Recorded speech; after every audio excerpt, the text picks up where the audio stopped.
Howdy, Jamsters. How's your Sunday going? Or maybe you're listening to this Monday. How's your Monday going? Well, it's probably a little bit better than the Phoenix Suns as they lose to the Milwaukee Bucks, the first game of a 4-game road trip on a Sunday afternoon affair, a game that started at 11 a.m. Arizona time, ultimately ends in defeat.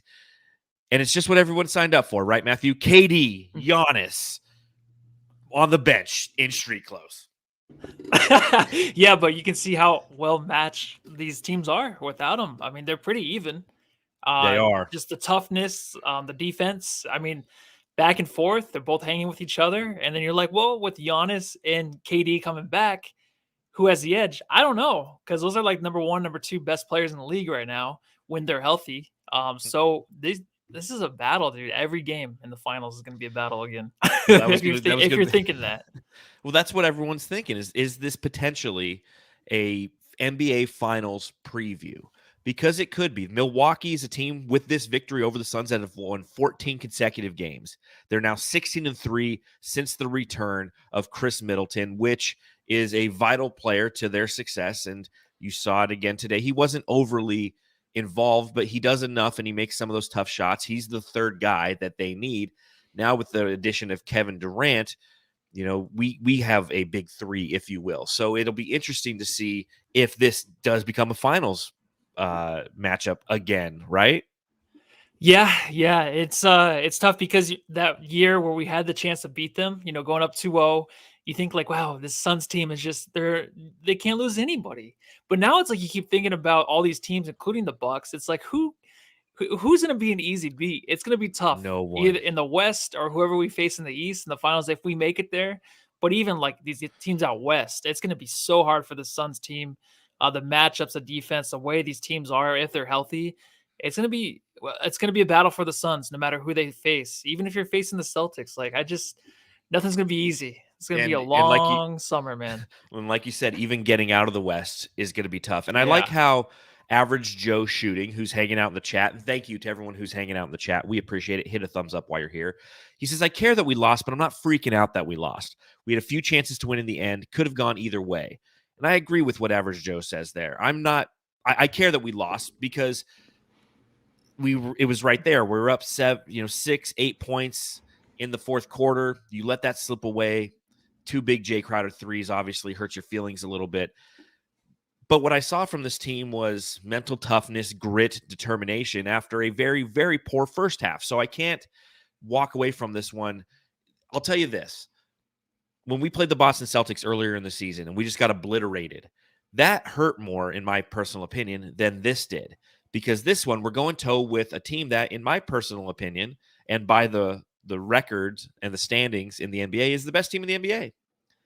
They're without Giannis, but this is a damn good team. They're the top defensive team in the NBA, and the Phoenix Suns had to fight, claw, and get to their spots and still make shots, and they did for the majority of this game. They just came up 3 points short. Yeah, and I mean, the Bucks they know how to finish games. They're very cool and chill. You can even see in the beginning the Suns had the yips. The Bucks never really did. The Bucks did lose it there for a while, but then Jay hits the big threes that we talked about last pod, a couple of them.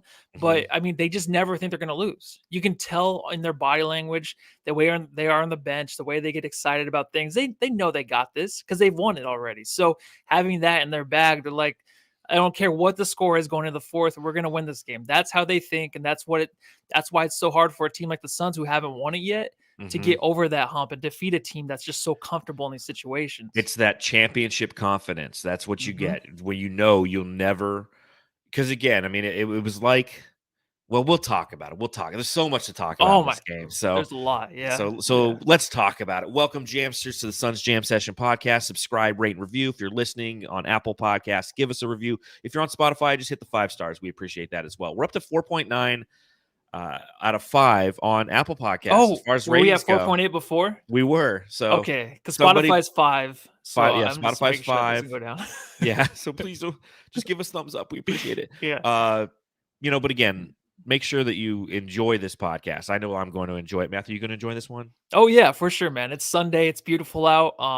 I'm just excited to have a day pod. A lot of energy in day pods. A lot of good energy. Very awake. When you have a night pod that starts at like 10:30, almost 11 o'clock at night, It's hard to get up for those, but this is like, I'm going to enjoy this podcast. I'm going to go to Lowe's afterwards. So if anyone's at Lowe's and you see me, say hi. I'm going to go to Fry's afterwards. I don't know if I'm going to get to Home Depot. I don't know if I'm going to have enough time. I was just going to say that. It's a happy little Sunday I got lined up. Tank over here, I'm going to cook some chicken parmesan tonight. Like, it's weird to do a podcast. Man. I haven't even had lunch yet, but you know what? I'm going to have this delicious Diet Dr. Pepper.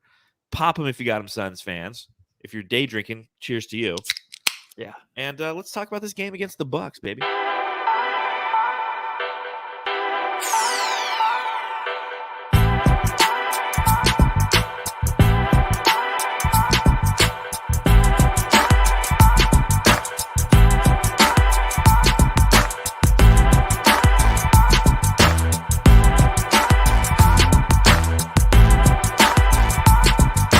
Phoenix Suns lose the Milwaukee Bucks in Milwaukee, as I mentioned, at the front end of a 4-game road trip. And it brings me to my first question. Matthew, I got to ask. Matthew, I got to ask. You know, the Suns in the first half go 17 of 51 from the field, 33%. They go 5 of 15 from beyond the arc, 33%. Do you think that they went in at halftime, had themselves some chorizo breakfast burritos, cured that hangover, because they came out in that second half and they looked much more engaged, much more into it? Were you worried in the first half, and were you pleased with what you saw in the second half? Yeah, you know, those burritos after being hungover. I remember in my 20s being, you know, hungover the next day, getting those burritos and just feeling good the rest of the day, because you always had those jitters the next morning, the anxiety from the hangovers. So it seemed like they did, because it seemed like Chris Paul trying to play his way out of the league in the first quarter by whatever the fuck he was doing out there. It was nuts. Him and Booker were just god awful to start this game. But that's why it's nice to have guys like Okogie in the lineup that are chill, and they're just like, I'm going to play my game. It's going to keep us in this game, because Book, Ayton at times he did better. He had a lot of good looking shots, but Chris Paul, like, it's like, dude, so every big game we have, you guys are going to come out and just always have these starts where you just forget how to play basketball. Your passes are too hard in certain situations. You're just throwing it behind your back and no one's there. Like, just chill out. All right. So it's good to have Okogie in the starting lineup. But it was worrisome. The Suns held in there though with defense, their second unit. So it was a really big team effort. I know that's dumb to say and cliche, but it really was all around a team effort to stay in this game. It was a loss, but they did their best to really keep up with this Bucks team that played difficult defense. Well, what's interesting about this game being on the national spotlight, knowing that we play the next 3 games on the road, 2 of those are East Coast games, if you will. One's against the Hornets, one's against the Bulls, and then we play same time next week, 11 a.m. against the Dallas Mavericks. But the Phoenix Suns, one of the criticisms of the team following the trade on a national level is that this team isn't deep enough, right? Like, there's just not enough assets after we gave up both Cameron Johnson and Mikal Bridges for Kevin Durant, TJ Warren. It's like, oh, yep, they're just not deep enough. It's like, what? Like, we are deep enough. And I think that as you mentioned, it was the rest of the guys who really held it together and patched the Suns first half together. The Phoenix Suns were down 53-46 after the first half. Devin Booker and Chris Paul combined for 4 of 16 from the field. So, and 11 of those 46 points. So to your point, it was DeAndre Ayton who was 6 of 11, had 12 points in the first half. It was Josh Okogie who had 9.6 rebounds in the first half. It was Torrey Craig's 10 rebounds, 6 of which came on the offensive end. That helped in the first half. It was the sheer fact that the Phoenix Suns, although they couldn't get the ball out in transition, knowing that you're playing against a tough Bucks team, had 11 second chance points in that first half. Now, as you mentioned, it was interesting to see how the game rolled out, right? Because the first couple possessions, the Phoenix Suns started with point Book, and CP3 was in the corner. And you could see that this is kind of perhaps a preview of things to come. The Phoenix Suns were out there running some new sets. If you follow like the 4-point play or Mike Vigil from the Timeline podcast, they're very technical and know the Spain pick and roll and how often the Suns run it and who should be running it and yada, yada, yada. We're just a reaction podcast. But what they noted and what I saw with my own 2 eyes was the sheer fact that they were running brand new sets, and you could see it. the first play of the game, Devin Booker passes off to DeAndre Ayton. Chris Paul's in the corner. And DeAndre Ayton nearly turns the ball over because he's getting ready to pass it to Chris Paul, who just was stationary. So do you think that this is a preview of things to come? Do you think that the Phoenix Suns, even in a game against Milwaukee, which some may see as more important than others, they're trying new things. They're trying to integrate new sets into their offense, knowing that KD's coming and knowing that they've been running the same sets for like 3 years now. It's time to change some shit up. Yeah, they have to change it up. With KD coming, there's a lot more to change, and it's going to be like, who's going to be handling the ball? You're talking about Chris Paul that's already taking like a step back because he needs to. In these situations towards the end of the game and even the beginning of the game where it's just difficult for him to do much, where he looks old, Jalen Rose is calling him out, saying like, oh, he's washed. Look at, you know what I mean? Like, that's what they always do at these halftimes. They're like, he's old, father time for Chris Paul, but then Chris Paul is a better second half. But when you're talking about ball handling, it's like a lot of these situations, it's going to be KD. I mean, when you have Okogie handling the ball a lot now too, and you have Devin Booker doing the best he can, it's weird to watch right now because they're going to change so much in the future with KD. So that's why I'm like, I feel like these games until KD comes back, they're just trying to figure things out to get the best looking shot, especially against a defense like the Bucks. It's like figuring out what's going to work. How many times are you going to go to Ayton where he's just standing there with the ball and they can't even set those off screens to get anybody open? So Ayton's going to have to find a way to, do something with that ball. Maybe Monty tells him like, hey, just put the ball down and shoot a jump shot. If no one's there, do something else with it, because they had such a hard time at the beginning of the game to get Book open off those screens. Yes. Chris Paul can't run off those screens either. Eventually towards probably the end of the first quarter, it was a little bit easier, but it was just such a difficult thing in the beginning, even with Chris Paul actually getting the ball and then rolling those pick and rolls. It was impossible to get DA the ball. Like they were like almost making things more difficult on themselves to put like more pressure on themselves by not knowing what to do with the ball.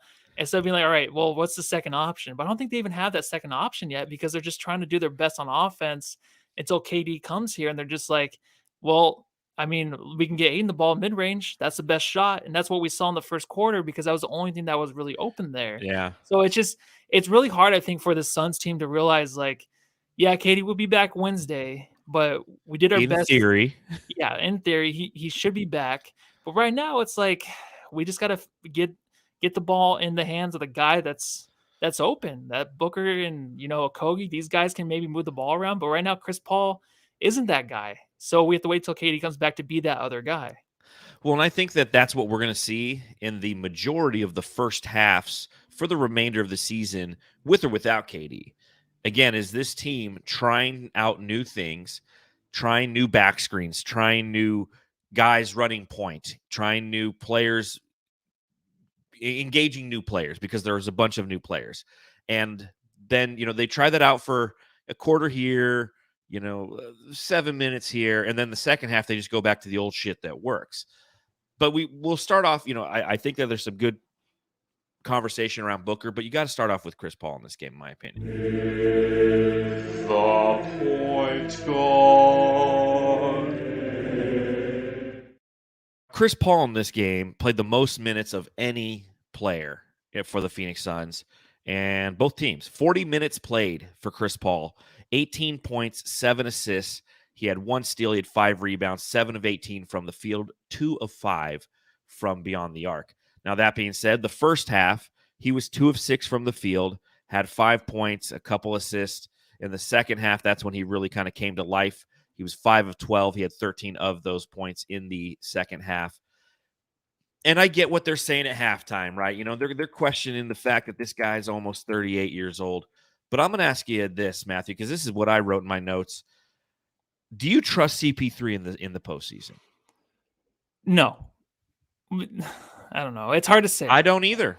I mean, I don't, because in a game like this, it was almost to a point towards the end of the game where it's like, man, we can't make the big shots. We can't make the big stops. But then Chris Paul did have that nice steal on Drew Holiday at the end of the game where it kept them in the game. It didn't get too crazy to where they pulled away, too early. The Bucks being they pulled away too early by just getting another good looking shot. Like Chris Paul and Devin Booker had good back-to-back defensive possessions.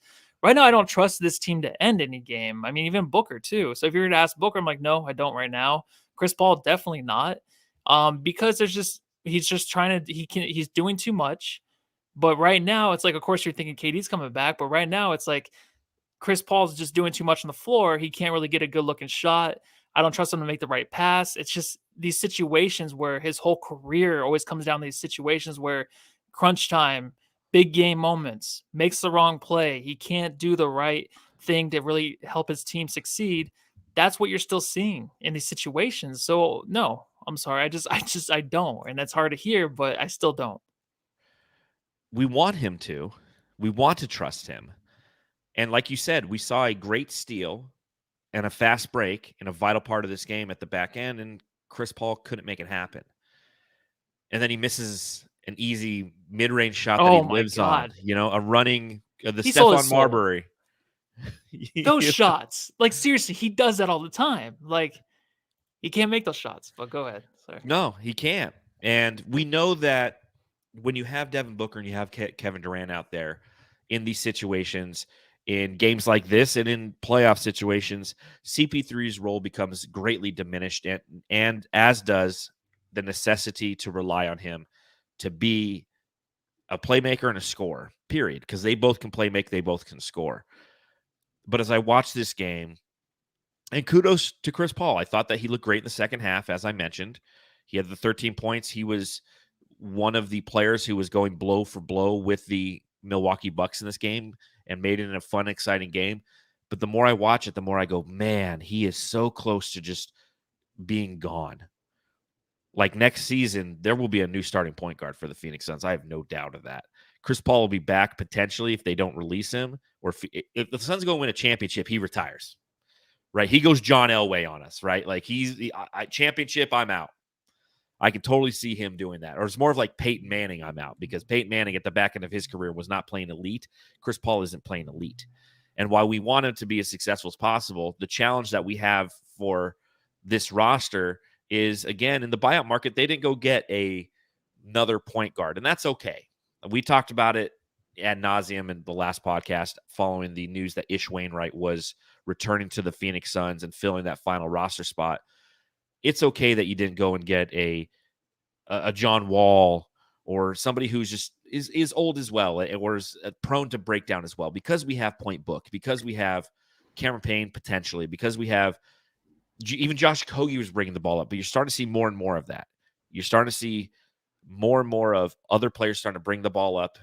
And Chris Paul, by the end of this game, you could tell, like, when he went to take that running Stephon Marbury runner that could have tied the game at 102, his legs were gone. He played 40 minutes at that point. He was done, man. And it's going to be like that once the playoffs hit too. Good, bad, or indifferent. That's just the way it is.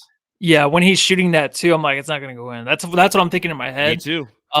He did in the third, though. He had his way. He had like the 9 points. I think it was towards the end of the third where like Milwaukee was they were kind of getting tired. The Suns were kind of wearing them out defensively, it looked like at points. So at that time, CP can get his shot. He was open for a lot of them. He looked good in the third. He had some move where he got to the rim. I don't know how he got the shot off. I think it was underneath Brook Lopez where he got this layup underneath him. Yeah, that was impressive. Yeah, so right now we're saying this about Chris Paul, of course, retire, all that. But also it's like when KD does come here, like it's just going to be such a good thing for Chris Paul more than anybody. Yes. I think we talk about Ayton getting a lot of good looks because of KD, but Chris Paul doesn't have to do much. And if Chris Paul is still stingy and like, hey, I'm still the point guard, I want to handle the ball, then that's going to kill us. It's going to kill us because he has to basically just give it up to KD, Book, even Okogie most of the game. A big percentage of the game. Maybe at the beginning he can bring the ball up just to say he brought it up. And then the rest of the game, just don't deal with it. The offense is just so much better with other guys bringing it up. You have more confidence in these guys to get things going quicker. Well, and you also saw the recipe for success that Milwaukee deployed again. The same thing they did in the finals is they just pick him up full court. They make him earn everything. And if we are going against teams that don't do that, and that's something that's going to happen in the regular season, right? Chris Paul, again, he's capable. And I think that he is a valuable part of this team. I just don't know if he's as reliable. And that's what I'm more worried about more than anything. Can we rely on him in the playoffs? There's going to be times and there's going to be games for the remainder of the season in our last, what do we have now? 19 games? 20 games. Yeah. Our last 20 games in which Chris Paul's going to he's going to look good because you're going to be going against the Dallas Mavericks. And guess what? Neither Kyrie Irving nor Luka Doncic is going to take him full court, and he's not going to be taxed as much on the defensive end or on the offensive end by good quality defenders because Dallas lacks a lot of good quality defenders.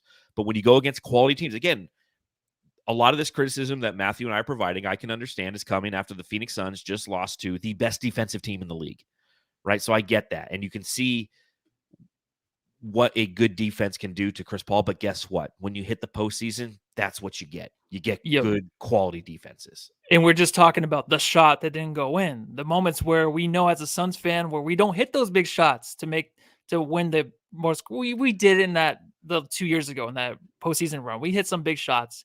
A lot of other guys, even Cameron Johnson on that team. They were blowing teams out, though. They were. The matchups weren't like this. Other than the Valley-oop, it wasn't anything. Yeah, like and there like wasn't I said, a ton of these games, right? Yeah, correct. In the beginning of the spot, I said like these teams now. I'm going through the Bucks. Yeah, Bucks are going to be tough if we make it that far. But I'm thinking about everybody else. I'm like, this is going to be tough. That's why 20 games. If Kevin Durant comes back, they got to figure this out. It's going to be a lot easier with KD.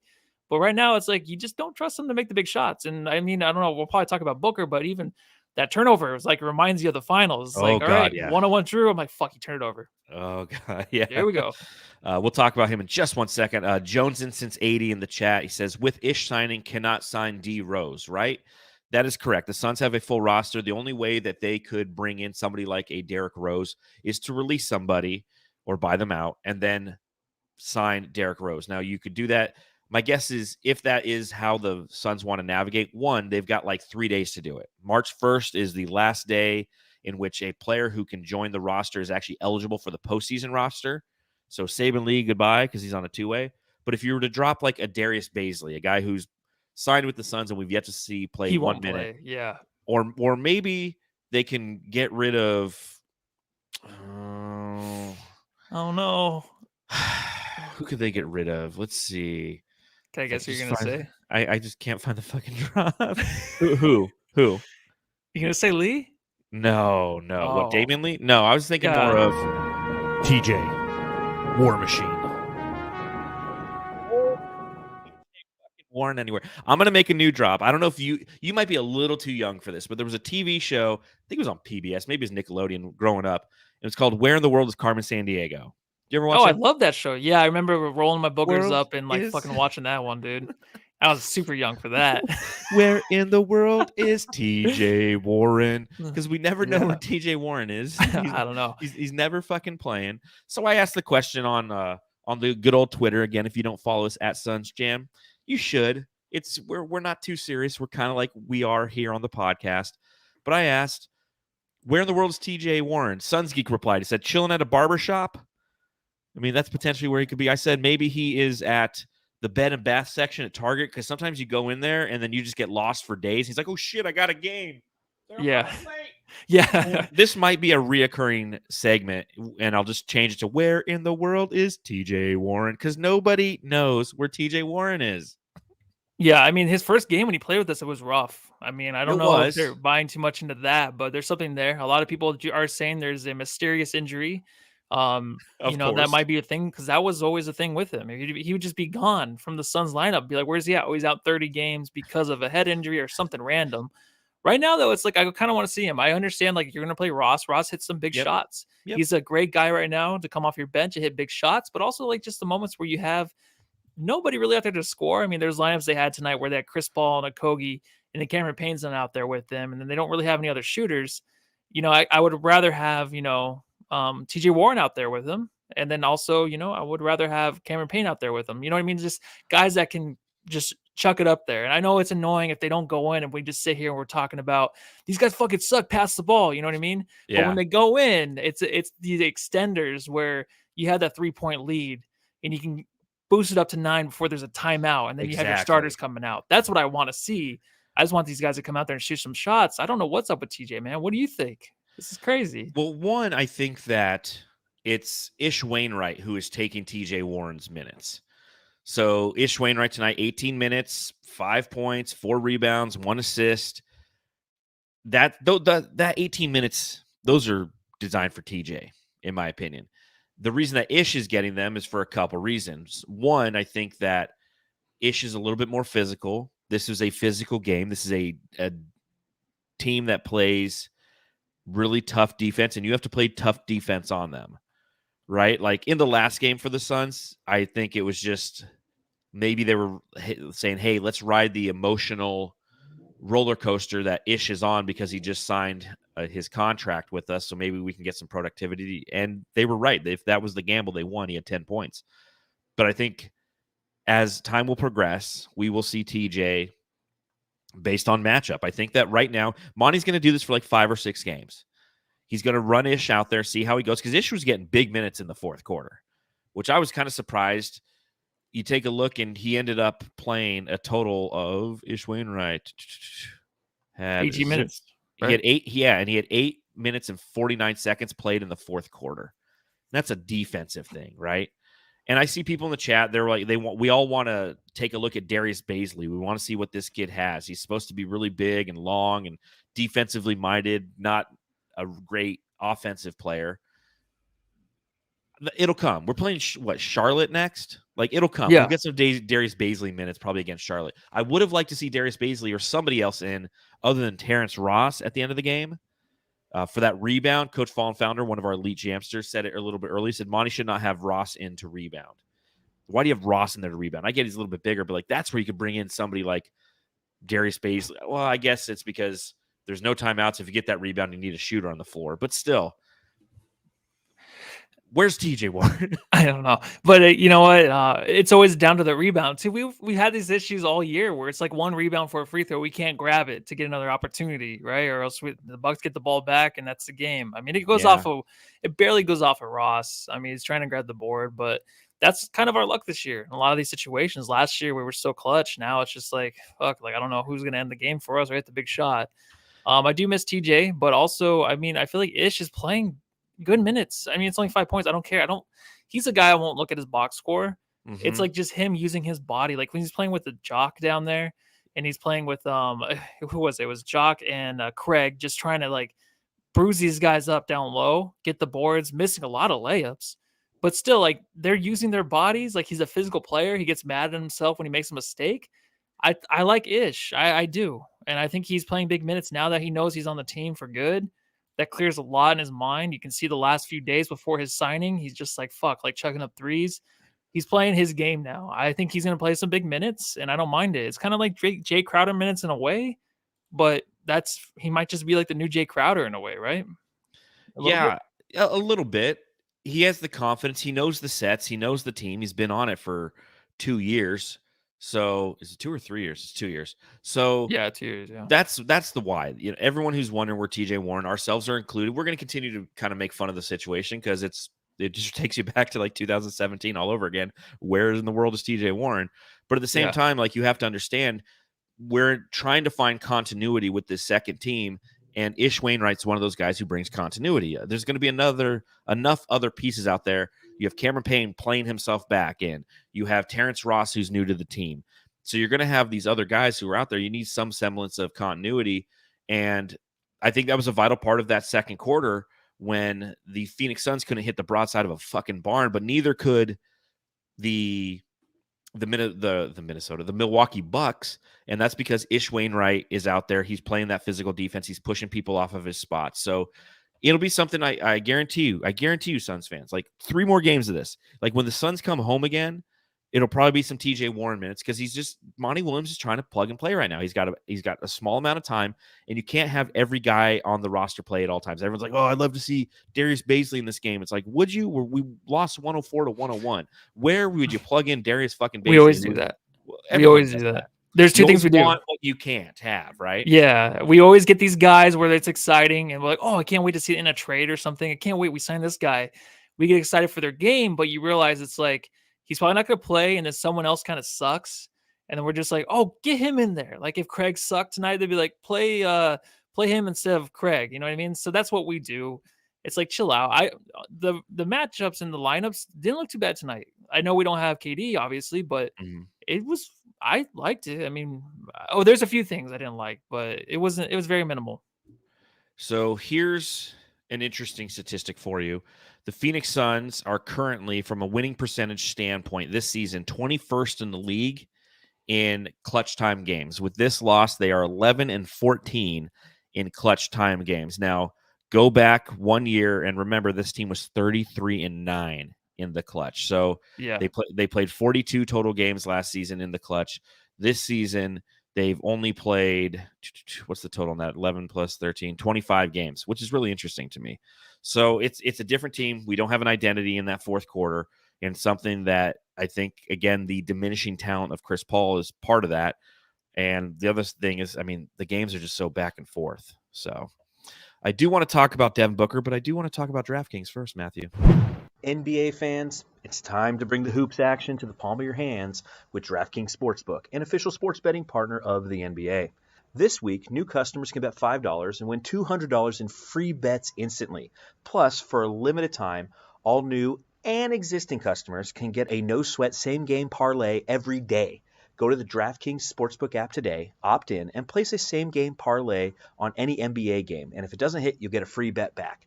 I do this like every night. I go and I bet a three-legged parlay on a random NBA game, and if I don't win, I get a bet back. It's making money, or losing it, unless I win it. You know what I mean. Download the app now and sign up with code TBPN. New customers can bet $5 on the NBA and get $200 in free bets instantly.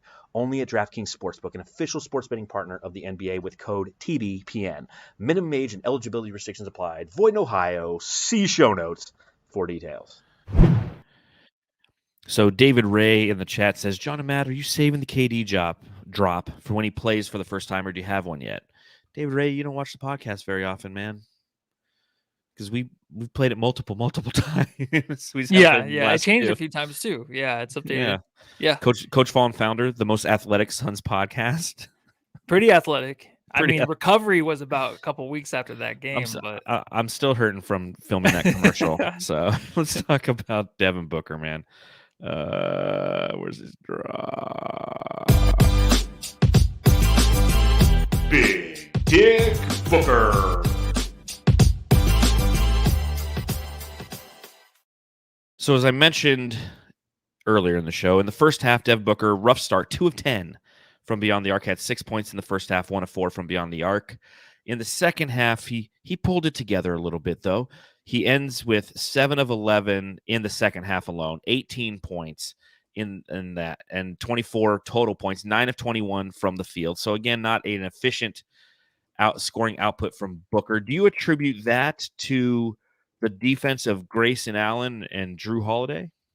Yeah, I don't know. Defense on Book is hard to talk about because his shots are always better when he has great defense on him. He loves that. He loves like the little fadeaway like he had to tie the game. That was a big shot. The little fadeaway to tie the game. I think it was 101 at that time. And he hit it, and you knew it was going to go in because he loves those fadeaways, man. Yeah. So like beginning of the game, you're thinking like, what's up with them, right? I think it's just him trying to hit his shots. Everything looks good. I think earlier this season when he wasn't hitting his shots, we knew it was some type of injury because his shot looked different. It just did not look like Book out there. It looks like Book out there. It's just not falling for him. I think that's the frustration. He's having those battles with demons right now out on the court. But him in the third quarter, 11 points, getting to the line, legit fouls on him, shooting that mid-range. That was nice to see. I think he got back in it. Of course, we'll talk about that play to end the game, basically, where he just went up against Drew. He beat him. But that's the thing is, like, he beat him, and he should have pulled up for the jump shot. This whole game seemed like he's done this before in his career where he just goes too deep into the paint, and then he just gets lost. It's like, pull up for your shot. He wasn't really finding his spots. And when he's that way, I think he's just too much into his head. If you look at Book, for me, like body language-wise, he looks confused at the beginning of games like this. He looks very defeated. He looks kind of like just scared in a way. I'll say he does. He looks a little weird out there, and it's just like, I don't trust him. The way his face looks, the way his eyes look, it's not there yet. So guys like Okogie they help this guy and help this team kind of guide through the first quarter where it's a little bit easier for him towards the end of the game because now he's in the flow. You know what I mean? Ayton does the same thing, but Booker in these games, man, he's been this way in the past, and tonight he was this way where he kind of starts off a little sketchy. It's a little scared to watch, but he pulled it together. He just didn't make the big play at the end and got the ball taken away from him. Well, when you have Drew Holiday and Grayson Allen, who can be an underrated defender, he's kind of a dirty player, but he can be an underrated defender, especially against a player like Devin Booker, because it's from a size matchup, it's a good matchup for Grayson Allen. He can get cooked a lot on guys who are bigger, quicker. And Devin Booker isn't the quickest player. He's a smooth player, but he's not. You wouldn't define him necessarily as quick. So he started 0 for 6 from the field. He was forcing some things. Again, as we mentioned earlier, the Phoenix Suns were running some different sets. So he was coming off of some different curls, some different screens. And sometimes he was just simply trying to bail out the offense because whatever set they were running was very discombobulated and disconnected. And the ball ended up in Devin Booker's hands when the shot clock was running low, so he had to kind of force the issue. As time progressed, he found his spots. Like you said, the third quarter, he looked fantastic. He got to the mid-range.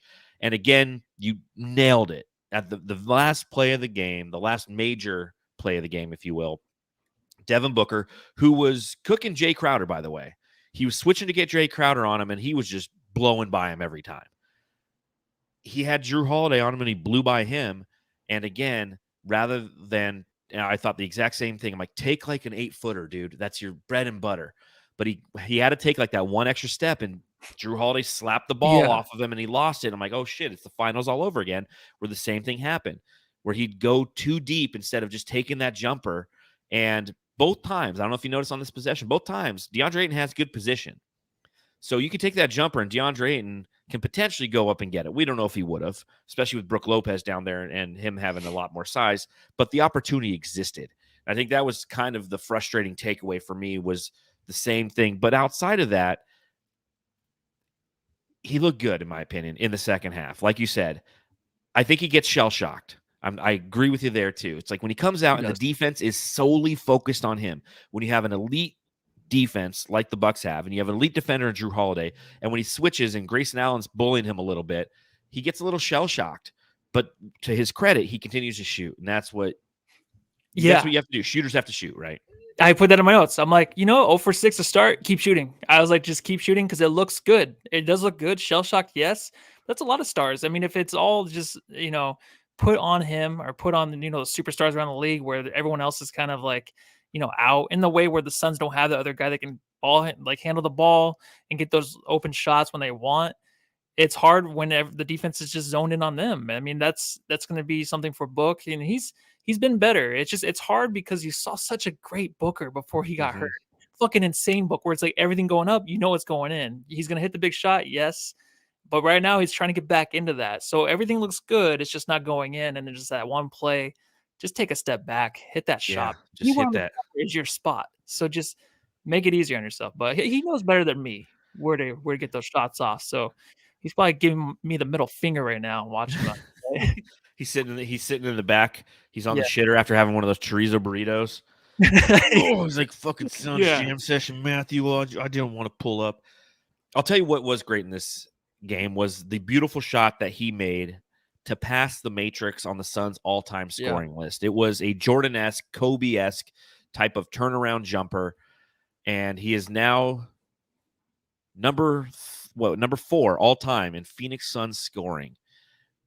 Do you know who number 1, 2, and 3 is?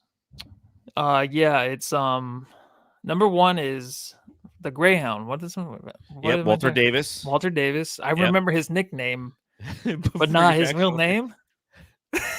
I just realized I'm going to make another drop. It's going to be like trivia time, and I just throw random trivia at you. I'm the worst. I have no idea who's number 2 or whatever. I just know number 1. 2's a tough one. Who's number 3, do you think? Is it this is Steve Nash? No. He already passed Nash. Yeah, I thought he did. That's why I don't want to say these things, because it's like he already passed him, and I should know that shit. So what? Who? KJ's number 3. That's next up on the list. I think he's like 500 or 600 points shy of KJ. So Alvin Adams is number 2. Alvin Adams is number 2. That's correct. I was gonna say that earlier, but I was like, I don't know. I just don't want to look foolish in front of all the Jamsters. It's okay. That's part of your appeal, Matthew, is looking foolish in front of the Jamsters. Well, you throw me out there. I'm like, I wish you had more trivia questions for me, because I love trivia. You know what? It's my favorite thing. I will. Why do I not do that? Yes, you should be you should run trivia time. Once a game, I'll have something. I'll throw it at you. I'll make a drop. Because you're good. You're good. And you'll look good. I'm okay. I'll even ask the wrong question. You're like, actually, Matthew, you got that mixed up. Actually, it's KJ's next up. But send me some audio of you saying trivia time. In fact, what's the timestamp right now? We're at about 40 minutes. Say trivia time right now. Trivia time. Perfect. I will snip that Is that and we'll good? A use little that moving smack of the forward. lips. There you go. We're making stuff right here live in front of the Jamsters, or later if you're listening. And if you're listening, hit the thumbs up button and all that fun stuff.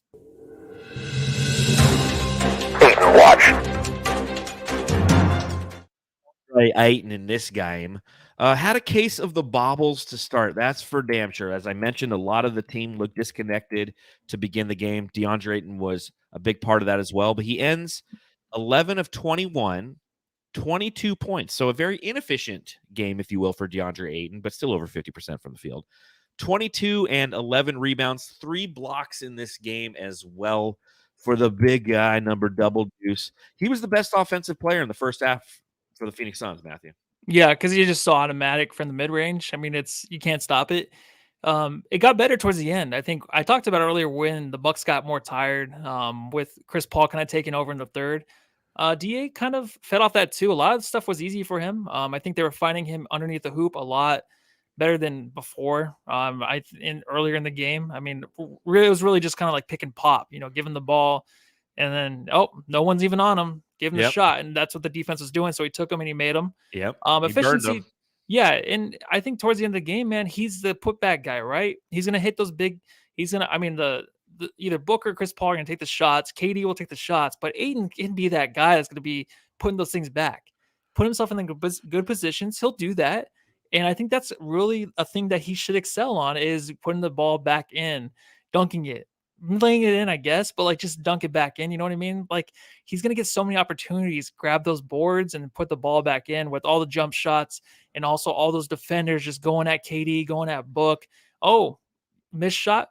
DA's there, big time putbacks that are gonna help the Suns in the future in these big crucial games. That's gonna be DA's game, man. He's just got to be in the right spot, and I feel like that was the challenge for him a lot of times tonight, was just being in that right spot. And again, you have to credit the Milwaukee. This isn't some shit team. Like, wait till you see DA on Wednesday against the Charlotte Hornets, right? Like, this is a cerebral team who focuses on DA, push them off his spots. You got Brook Lopez, who can push anybody off their spot. He's just massive. And I don't think it's from lack of trying again. I think that the effort was great from DA throughout this game. You could tell he made some fucking risky ass passes. Like, they passed down to him, a double would come, and he'd just like throw it nearly to half court back to Book, and Book's like, oh shit, Chris Paul does that same shit. You know what I mean? Chris Paul would always do that, dude. Yeah. So and so I liked what I saw from D8, the 22, the 11 rebounds, a quality game against a quality opponent. That's what you want, a double-double against them. I don't think that there was any lack of hustle or lack of energy in this game. And if there was, it was due to it wasn't due to lack of effort. It was due to fatigue, because these teams were going at it. I mean, there were times Torrey Craig looked worn the fuck out in this game. I don't know if you saw TC. He's going to be. He is. He has to play bigger than he is. And him, Brook Lopez, what's his face? Bobby Portis, he looked worn out at times and got subbed out a few times. So I think that in a physical matchup like this, DA gave us everything he could. It's just these are tough games, man. Yeah, and that's going to be so great in the future when, you have Kogi starting and you have Craig coming off the bench, because when Craig and Kogi are out, like, the defense sucks when you rely on Ross and Lee to really just help you defend at the perimeter. When or they even, transition. dude, anybody can get a shot off against those guys. There's always going to be a foul involved and an easy lay-in, or there's going to be an easy looking shot towards the rim for these the opposing team, because they have such a hard time. I think when Craig comes off the bench, it's going to help a lot defensively. And plus, like, on the game, I think it was like the last bucket for Brook Lopez little lay-in. Ayton got switched out. He was out on the perimeter. When that happened, it's like, oh, that's frustrating. But it's like, oh, well, KD will probably be there, though, to help out defensively. And then you're like, oh, fuck, Giannis is going to be there, too. Yeah. So it's like, you're fucked. Well, and again, the really. nice thing is we don't have to go through this team in the Western Conference. If we want to go for a championship, we might have to. Jam says, not lack of hustle, but lack of awareness. I could see that. Always. Yeah. And you saw Chris Paul yelling at him on the bench all ready to start the game. Like, come on. Yeah, I know. I saw that. I was just like, I get it. But I'm like, Chris Paul, you're throwing, like you said, bounce passes behind yourself. He does the same thing as Book. When Book fucks up, he's like looking at the guy like, why weren't you over a foot over there? Like, Book was throwing the ball out of bounds too. You know what I mean? Yeah. It's like, shut the fuck up. Like, guys, just get it together. It's going to be a weird span of time in the next 2 weeks. It is. And again, Who just said it in the chat? Big Sexy. Can we talk about Woo! DA not having a power forward? KD will make a difference for him from a spacing standpoint and a gravity standpoint, 100%. But to GM's point, awareness. Is he going to be aware enough to be where he's supposed to be? The help defense wasn't there either. Yeah, so. Well, but it was there, but he got burned on it, right? That last play, as you mentioned, with Brook Lopez. He goes for help defense, and then that's how Brook Lopez gets so open. And, I meant like when the ball's in Brook Lopez's hands and he has to come over and switch. If he's on the other side, he's kind of delayed on that still a little bit, but you could feel him thinking. Yeah, he's a little. He wasn't like that a couple years ago. It's exactly what you want your max center to do. So you can't be too frustrated with that. Let's do a little subreddit stakeout, shall we? Yes. Okay. The Suns Jam Session subreddit stakeout. So I was hanging out on the subreddit, and I literally just dressed like this. I put on some sunglasses just so I didn't have to make eye contact. You know, like Jae Crowder? Like Jae Crowder, like not looking. Now, Jae Crowder was talking nothing but shit this whole game, man. He doesn't make eye contact, though. He's one of those shit talkers. It's like, you ever go someplace and you just keep sunglasses on because you don't want to look at anybody? I'm one of those people. Like, I'm walking down the street, and because I always wear, I don't know about you, Matthew. I do know about you, but I wear sunglasses all the time. Yeah, you love your sunglasses. I do. I'm a sunglass person. I hate the brightness of the sun, especially living in Phoenix. So I always have sunglasses on. And even when I'm walking down the street, if a car's driving by, like I'll have my sunglasses on. I'm side-eyeing, but they don't see it. It's the beauty of sunglasses. You're side-eyeing, dude. I'm side-eyeing. I'm looking at everything. I see everything, but I try to let you know by wearing sunglasses that I see nothing. So here's what was going on the subreddit for the Milwaukee Bucks. Somebody stated, until the Suns acquired KD, I thought they were going the way of the Heat post-finals run, where they never make very negligible roster changes and never again reach those heights. Still skeptical of the Suns because of the same reasons the Nets weren't that successful, mainly defense. Should be a fun game. What do you think of that observation? Yeah, the Nets thing is weird because they were really fucking good with KD and Kyrie. Like, they were the best team in the league when those guys were healthy. I think people forget that, and they were hard to stop. Defensively, when you go back and watch Claxton, too, playing defense on that team with KD and Kyrie, he looked fucking great. And I think that's the way Ayton's going to look, too. That's a good point. That's a really good point. DeAndre Ayton's going to be a very expensive Nick Claxton moving forward. Yes. What is the Bucks' obsession with using ugly and plain court with their green and purple jerseys? Objective number one. Yeah, me too. Well, again, like we watched the game before the Suns game on Friday. The Bucks were playing against the Heat, and they had the same court that they have right now, but they're wearing their old school like Ray Allen uniforms, the purple ones. Yeah, from like the 90s and 90s / early 2000s. I thought those were nice uniforms, but they had this court out there, which they use sometimes when they wear like their blue uniforms. But I like what this person on Reddit said. They said, objective number one for every basketball court should be paint in the paint, because there was no paint in the paint. And I agree with that. You should always have paint in the paint. Yeah. I don't know if I agree with that. I don't care. I kind of like it sometimes. It depends. You like the plainness sometimes. I never thought about that, but I think it's okay. All right, here's one for you. I feel like Campaign switches back and forth from being a really solid player and being complete ass. Campaign only played 8 minutes in this game, Matthew. That's why Chris Paul played 40 minutes. Campaign was 1 of 7 from the field. He had 2 total points. He had 3 rebounds and 1 turnover. Is there anything that's happening in the Twitter world while we're podcasting, Jamsters, that you can verify? Did something happen to Campaign? Why do you only play 8 minutes, man? I thought it was just restrictions because he's back from injury. I mean, I'm surprised he even really played, to tell you the truth. But only 8 minutes. Like, yeah, Jesus. No, I thought that too. Because like when we had just no one out there to score, move the ball around. I know he was shooting 1 for 7, but he can still move the ball around if he wants to. When it was just Chris Paul and Okogie out there, and it was just like no one could shoot. I wanted him out there with that team, but restrictions, I think. Yeah, okay. I'll allow it. Thank you. Let's see.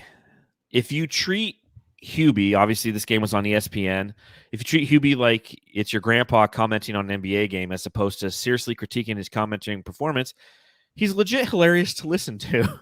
He's the best. I love these. I love weekend Hubie games. Brown. I do too. Like Bill Simmons gives some shit too sometimes, but I'm like, I everyone love on that duo they have on a Sunday Saturday game. It feels great, man. It makes you Everybody feel on the good. Bucks subreddit was knocking Hubie Brown. They're like, he Mhm. just says whoa and on. You know, they're talking about how he's giving Mhm. props to Devin Booker. Somebody said, like, if they could not talk about KD for 1 minute, that'd be great. During like the early section of the game where they're going to talk about KD, they talk about KD the rest of the game, right? It's just I like Hubie Brown. Maybe I'm biased, but I love him too. okay, that's interesting. We Yeah, both I've like him. always loved him. I like Me his too. He's been around for me, forever. commentators, analysis guys, whatever you want to find, analysts. I don't really Analysis care. guys. I don't really care what they say unless it's something funny. I don't care how they critique the game and their stats they give out. I don't care. It's about the voice. It's about making you feel warm. Joe Buck, you know those warm Yes. voices you want to hear on a Sunday. It just makes you feel good. That's all I care about, man. Well, I'll play the other side of that coin. It doesn't make me frustrated or feel bad. Like there's some players, like when I listen to Reggie Miller, some of the shit he says, I just think is so fucking stupid. Like Hubie Brown's been around the game fucking forever. I love this guy. Well, Reggie Miller just half-asses it, and then Richard Jefferson's funny. He is good. That dude. He just says shit that doesn't make any sense, and he just attacks people for no reason, but he's just joking around. Like, but it's funny to me. I like that stuff. Coda Kid in the chat says Hubie Brown loves DA. Speaking of DA, here's another comment from the subreddit Stakeout. And again, this is during that discombobulation second quarter. Ayton checks back in, and their defense is composed again. There you go, Jamsters. For a guy named Jock, he's not very good at sports. You know what? That's a good one. But you know what? I think that he earned a drop today. He did. Jesus, this is a nice limo. Yes, it is. Now suck my... Jock Landale. Jock only played 12 minutes in this game, but he had 7 points and 8 rebounds, 4 of which occurred on the offensive end. So I liked what I saw from Jock Landale. I didn't like the fact that he went out and he hit a three-pointer and he instantly the next possession took another 3 and it was way off. It's like, damn it, dude. You got your 3. Let that ride for a month, okay? But Jock had a solid game. He was awesome. I like the second attempt because this is like Jock's back. This game was like he's back, dude. And then the best part though is he was using his body on the offense where that was Cameron Payne and Devin Booker were like using him as a screen, like 20 different screens, just weaving in and out of him and trying to get a good look at the rim. He played that perfect. This is his best game in I want to say 2 months. He just looked really good. Wrong. And he got those offensive boards, man. Like it wasn't like Jock's back. But when he does hit a 3 and plays this way, where you can actually use him in a good way, it seemed like he played 30 minutes tonight and he only played the 12. Yeah, that's why like the box score watching is hard to do because I'm like that impact he had was bigger on the game than his actual minutes. Yeah, he definitely had a big impact in this game. It was interesting because somebody said it. I don't know if I put it on the but somebody on the subreddit Stakeout or on the Buck subreddit was saying it's interesting how the Phoenix Suns don't have a backup big like a lot of teams out west. Like they just don't have backup bigs who have a veteran presence. I'm like, well, we got Bismack Biyombo too. So I still am okay with our backup 5s. I don't know about you, but I'm okay. I'm fine, yeah, because it's always a power forward position we always talk about. And more versatility. Here we go again. When KD's here, things will change. Obviously, dude. That's my job on this podcast is to state the obvious, right? Yes. Next one. RD is so hard. I mean, tough to penetrate. Totally. Someone said, RD is getting me so hard. I mean, hard. Booker transitioning into a spot as a role player even before KD gets there. Oh, wow. Yeah. You know, when you're like, oh, well, that would be KD's shot, right? No, they're going to switch. He'll be fine. Yeah, Book looked better. That was the first half. That was after the first half. I do the same thing as you. Like I really hit the subreddit Stakeout hard in the first half, and then like I watched the game in the second half. It's hard because plus you have to take notes, but like I like to just watch and like just get like into it, and then I'll take notes. But then subreddit's hard to do in the second half. Well, the easiest thing to do for notes is you go onto the Google Docs on your iPhone and you just talk into it. You do the speak to text. You're good at that because I mispronounce shit and I go back and it's more work for me to go back. Wait, what? I mumbled that part, so it picks up like some kind of hexagon. Like I didn't say hexagon. Hexagon on offense. What the hell? Number Hex 8. Terrence Ross. Somebody said Javon would probably still struggle in a playoff series against Boston due to their size, even at the guard spot. But man, oh man, is he a valuable tool in a series with Phoenix? Can use Drew a lot more on Book KD when you can throw Javon out on CP for periods of time.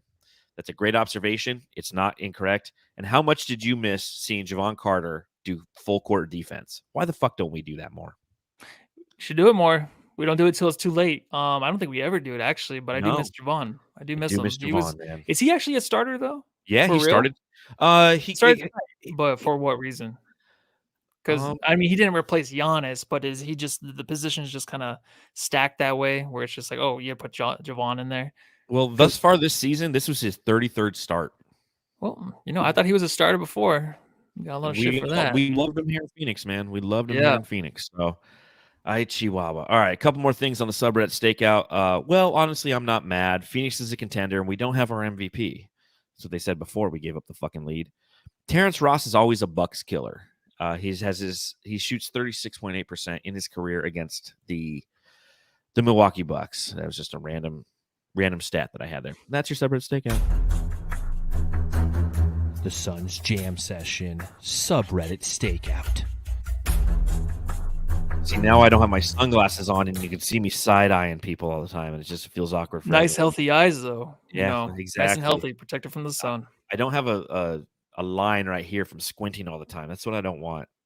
Oh yeah, get the Botox, man. Fuck Botox, man. I'm au natural. Minus shots in my spine for my sciatic issue. I'm au natural, baby. Au natural. What else do you have in your notes before we give out the Jam Star and talk about our Wednesday game, Matthew? Actually, I kind of, Payne's getting a lot of shit, but I kind of want to see him more.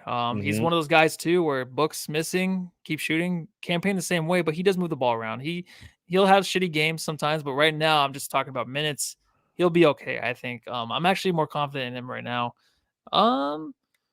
See what else I had, dude. I don't know. Just a little bit of battling under the rim. That second team, man, they were really battling with the Bucks to match up physically. That was something that's really fun to watch. Yes, because you have to. I have a little bit of phlegm in my throat, but let me get this out. Well, did you have hexagon in your notes? No hexagon. And hexagon. And there goes the phlegm. All right. What do you think about Jae Crowder? You know what? It's tough. I know you said you want to root for him, and you want to be a fan. No, it's hard to watch because it's like I still want him on this team. I think he'd be perfect. Obviously, he's perfect for this team. I hate what happens. I don't want to see him on the opposing Bucks team that might play in the finals if that happens. He hits the 2 big threes, of course. Booker can't match him.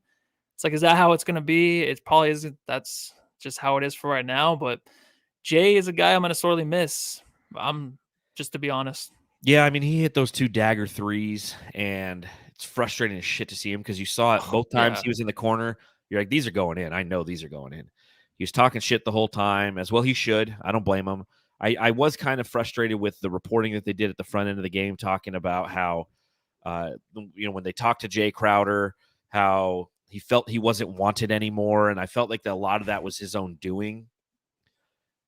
He was wanted. He just, the Phoenix Suns said, hey, like, we're going to try out a little Cam Johnson. He got super fucking butthurt, and he took that as, no, I'm not wanted. And I mean, we talked about this throughout the season. Cam Johnson is injury prone and went out early. And I mean, if Jae Crowder just stuck it out a little bit, now granted, we wouldn't have KD, yada, yada, yada, but it's just those kind of comments kind of frustrate me hearing from him. It's like, dude, we loved you, Jay. You're a great part of this team. Question is, when the Bucks come to town in a couple weeks, does he get cheered or booed? What would you do if you were there? I don't do anything like that. I don't usually boo. I would listen to other people boo. Oh, I love to boo. I'm not gonna boo him, but the thing is like it didn't go the way he wanted it to go. That's what the reporter said. It's like, well, I mean, if you're not gonna play, why would the Suns do you any good? Like, I mean, why would they do you anything to really put you in a good position to win in the future? You know what I mean? If you're not gonna help them win, why would they do anything to help you out? That was kind of weird to hear. And just stop talking, just play. Who cares? Yeah, it's your own fault, man. Take ownership. I love the boo players.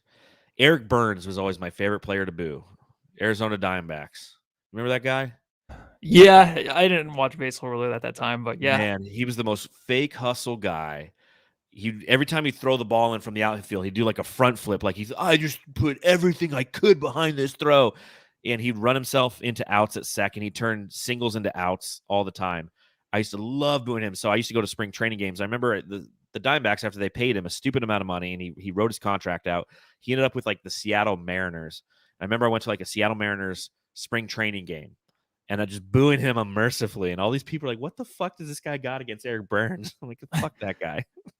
Yeah. I mean, it's the same thing kind of with Jae Crowder. He's kind of a fake hustle guy, but he was a difference maker. And will he get a tribute too? Sarge got one. Yeah, he should. He probably will. That's why I'm should. just I wouldn't ever boo him, but I'm just not going to root for him again ever because he's not a Sun. I just root for the Suns. Amen.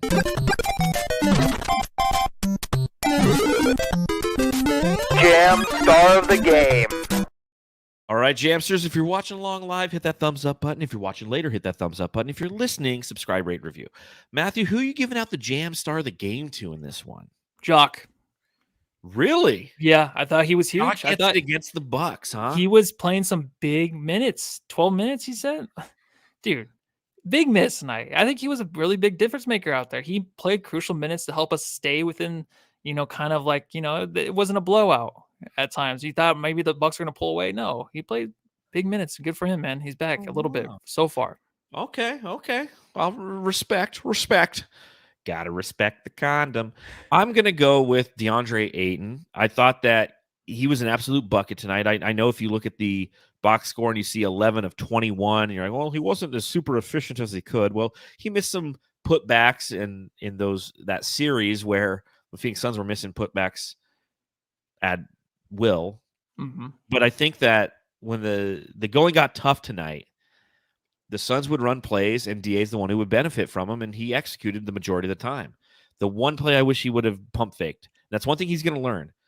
Hit that shot, pump fake it once, because he got Brook Lopez up, and Brook Lopez blocked it. It's like if he had pump faked that play, man, he had a dunk going back the other way, just going right through. Yeah, so go to the rim once. Go just once. But I really enjoyed what I saw from one DeAndre Ayton tonight. So next game for the Phoenix Suns doesn't have a graphic, and we're playing the Charlotte Hornets 5:00 on Wednesday. So I also feel that's one of the reasons why Cameron Payne only played 7 to 8 minutes and CP3 played the other 40 is because the Suns are off for the next 2 nights. They're traveling to Charlotte. They're off Monday. It's a midday game today, Monday, Tuesday, and then they play 5:00 against the Charlotte Hornets. Matthew, this could be the KD debut. How do you feel? Oh, I'm pumped. I mean, if it's him coming back, this could be weird. I feel like the last few games were definitely very weird, and tonight looked more like the Suns. Yes, in the second half. Second half, that's what I was gonna say. In the second half, it looked more like the Suns. Now we get KD. It's gonna be very strange, dude. We've seen him in the warm-up shorts. We haven't seen him out there in a Suns uniform, really. Yeah, or at all. It's gonna be crazy, man. I think it's gonna blow everyone's mind, especially against a team like the Hornets. Yeah. We're going to reach 160 points. I don't know, dude. Team that's not good. So I will say this. I told you this. I texted this yesterday. You went down to the Deuce yesterday. You saw I did. Yeah. Flex from Jersey and Dan Duarte, the host of the Coast to Coast podcast. Flex was in town. They recorded down there. And I went to dinner with my wife. And we were down at Tempe Marketplace with some friends. And I was like, you know what? I want NBA 2K.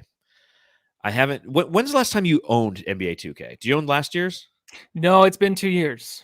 So I think before the PS5 version.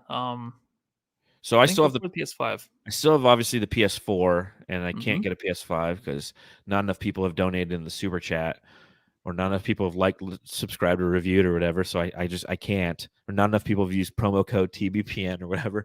But I bought the 20. It was $20 for NBA 2K23. And here's what I noticed. I played it a little bit last night. It takes like 4 hours to download the fucking thing, which is annoying. But here's what I realized when I started playing. The last time that I played 2K was probably like 2K20, maybe 19. I think it's 19 because it's the first time I've actually played 2K. I'm like, oh shit, we have Chris Paul on the team. Like, last time I played 2K was Ricky Rubio at point. Yeah, and, yeah. I think that's when I played too. Yeah. So it's like I haven't played it in the Chris Paul era. I'm like, and Devin Booker's on the cover. I'm like, I need to get this game. And Kevin Durant's on the team now. Like, I just want to play with that on a video game. So I got 2K. I'm going to be playing that the next couple days in preparation for Kevin Durant being here, just because I'm so goddamn excited. I'm so goddamn excited that Kevin Durant's getting ready to start here, as well as everyone is. Is as well. And that's the challenge that you and I have both had over these past 4 games for the Phoenix Suns since they've acquired Kevin Durant, is trying to sit here and talk about this when you know that like your whole world's going to change in just a couple days, where everything that you're trying to pick apart and analyze, you know that it all is a moot point, because when you add in a guy, check this out, Kevin Durant, and correct me if I'm wrong, Jamsters, but Kevin Durant in his career has averaged 27.3 points per game. The highest scoring average in one season for the Phoenix Suns was, I think, 89-90. Tom Chambers was 27.2. This dude's done it for his entire fucking career. That just goes to tell you. Like, he's outscored the best Phoenix Suns guy in his entire career. And, like, that's being plugged in. So we're excited to have Kevin Durant come. We're obviously going to be coming to you live following that game against Charlotte. Early game. Again, 5 o'clock Arizona time. So it'll be right around 7:30 when we go live. What do you expect from KD? How many minutes do you think? Like, how long is it going to be? Like, that's the thing, is we're so excited for this. And it's like, if he goes out and he plays 20 minutes, we have to be ready for that, right? Yeah, I was going to say 20 minutes, but anything's good, because we know it's going to be a process, but it has to start this Wednesday. Like, you can't wait another week. I feel like 20 games, you need 20 games. You need 15, 20 games to get this going before the playoffs start, no matter how good he is. That would make me feel good. Obviously, when they get on the floor, it'll probably be easier than what we think. But for right now, it's like, I want to see him for 20 games. He's amazing. They say top 15 player of all time. He might be top 10 when he's done. You just think, like, if he takes this team to win a championship and they win it all with Kevin Durant, for his legacy, that's huge. That puts him top 10 for sure. Obviously, in the future, for Suns players, or for guys that want to come to Phoenix, they're like, you know what? I want to follow in the footsteps of Devin Booker and Kevin Durant that played here for the Phoenix Suns. That's just huge for us, for a franchise. Hopefully he comes back healthy. He can finish out the season, and we'll see where it goes from there. But I'm thinking 20 minutes for sure.